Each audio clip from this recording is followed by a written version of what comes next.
আসসালামু আলাইকুম। আমি আছি বরিশাল পটুয়াখালী মহাসড়কের লেবুখালী পায়রা নদীর উপর।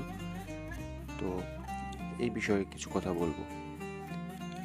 এই সেতুটি নির্মিত পায়রা সেতু লেবুখালী সেতু 24 অক্টোবর 2021 তারিখে প্রধানমন্ত্রী শেখ হাসিনা উদ্বোধন করেন। এই 4 লেন সেতুটি বরিশাল বিভাগের দীর্ঘতম সেতুগুলোর একটি, যা কুয়াকাটা সমুদ্র সৈকত পর্যন্ত ফেরিবিহীন যোগাযোগ স্থাপন করে। কুয়েত ফান্ড ও ওপেক ফান্ডের অর্থায়নে নির্মিত এই সেতুটি ওই অঞ্চলের অর্থনীতিতে ব্যাপক ইতিবাচক পরিবর্তন এনেছে।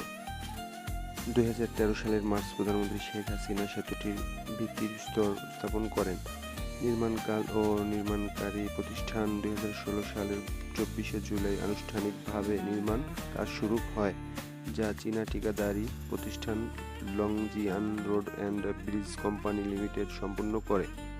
উদ্বোধন হয় 24 অক্টোবর 2021 তারিখে। এটি যান চলাচলের জন্য খুলে দেওয়া হয়। অর্থায়নে Kuwait fund for Arab economic development.